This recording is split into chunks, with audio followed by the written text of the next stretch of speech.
सुनील त्रिपाठी जी को निराला के नाम से भी फेमस हैं। हिंदुस्तान भर इनको जानता है। कई मंचों पर, कवि सम्मेलनों में इन्होंने कविताएं पढ़ी हैं। कविताओं के साथ साथ मंचों का भी संचालन किया है।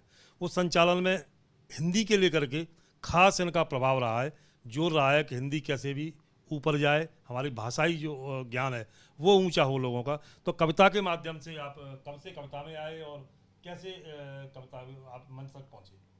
जहाँ तक कविता के क्षेत्र में आने की बात है तो हमारे पूज्य पिताजी पंडित श्री रामलीला त्रिपाठी चकित जी, जो सेवानिवृत्त प्रधानाध्यापक हैं, इस समय उनकी 95 वर्ष की उम्र है। वो अच्छे कवि रहे, साहित्यकार रहे। उनकी प्रेरणा से हमने भी इस क्षेत्र में लिखना प्रारंभ किया और मुझे खुशी है कि 1984 में जब हमारी उम्र मात्र 16 या 17 वर्ष की थी, उस समय हमारी पहली कविता अखबार में प्रकाशित हुई। 1992 से हम दूरदर्शन और आकाशवाणी से जुड़े हैं। उत्तरी भारत में लगभग सभी प्रांतों में हिंदी मंच पर कविता पढ़ने का हमको अवसर प्राप्त हुआ है और वहाँ हमारी कोशिश रहती है कि हिंदी के साथ साथ एक और मैं नया प्रयोग करता हूँ कि अपनी जो लोक भाषा है, हम जिस क्षेत्र में रह रहे हैं वो क्षेत्र की अपनी भाषा होती है। उस भाषा की कोई ना कोई कविता हम मंच पर सुनाते अवश्य हैं, भले ही वो मंच किसी विश्वविद्यालय को हो, IIT कॉलेज का हो या ग्रामीण क्षेत्र का हो।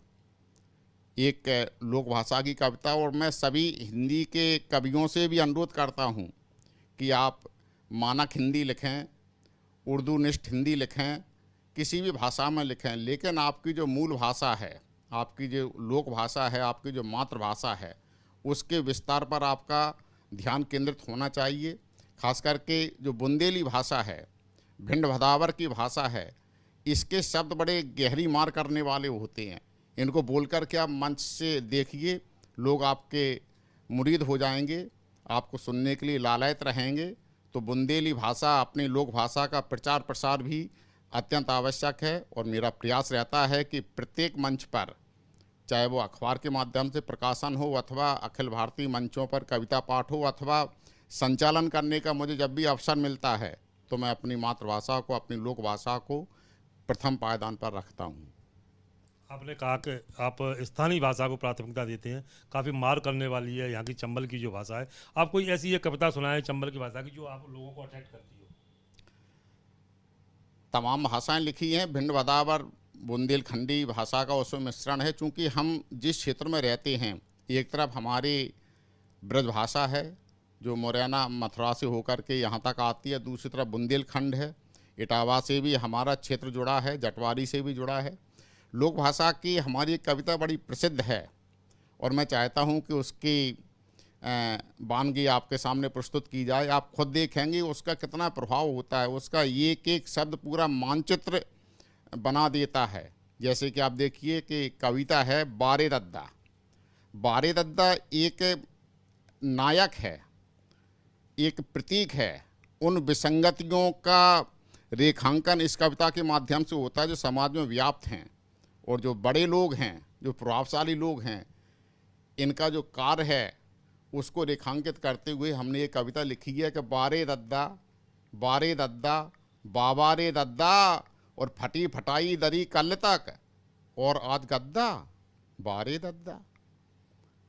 बाप तुम्हारे मर गए दद्दा बिना पनैयन के, अम्मा बीनत रही कंडियां संग में मोड़न के, अब तुम बड़े आदमी दद्दा, बड़ी तुम्हारी मूछें, को काम नहीं हुए गांव में बिना तुम्हारे पूछें, बड़े बड़े हौदन पे बैठे छोटे छोटे पिद्दा, बारे दद्दा, बारे दद्दा, बाबा रे दद्दा, और फटी फटाई दरी कल तक, और आज गद्दा, बारे दद्दा।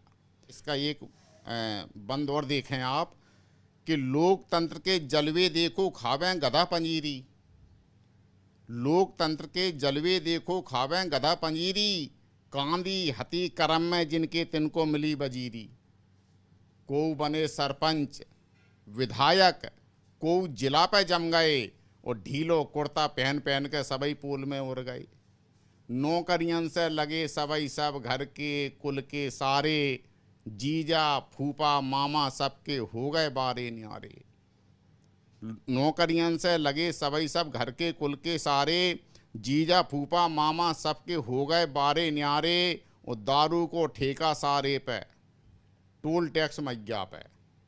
दारू को ठेका सारे पे, टोल टैक्स मैया पे, और मील समारे मोड़ा मोड़ी हॉट मिक्स भैया पे। मील समारे मोड़ा मोड़ी हॉट मिक्स भैया पे। और इनने तो कानून बेचारे को जेब में धल्लाओ, इनने तो कानून बेचारे को जेब में धल्लाओ। और जब जो जी में आओ तुम्हारे गुंडन के बल कल्लाओ, और तुमसे कोई कछू नहीं कहे बड़े आदमी ठहरे। मंत्री का मुख्यमंत्री से हुए तुमरे संबंध गहरे, और तुमने कोरा डार बना ले मानव तक को कुत्ता। आगे पीछे पूंछ हिला रहा है तुम्हारे हाथ में सत्ता। बारे दद्दा बारे दद्दा बाबा रे दद्दा, और फटी फटाई दरी कल तक, और आज गद्दा। बारे दद्दा बारे दद्दा बाबा रे दद्दा। तो इस तरह की जो लोक भाषा की जो कविता है, इसके जो शब्द हैं पूरा एक बिंब उत्पन्न कर देते हैं। और कविता का जो पहला धर्म है कि कविता आपकी मुहावरे में बदल जाए तो आपका लिखना सार्थक हो जाता है। बिंब हैं, प्रतीक हैं, मिथक हैं, जो तमाम चीज़ें मिलकर के कविता को सर्वग्राही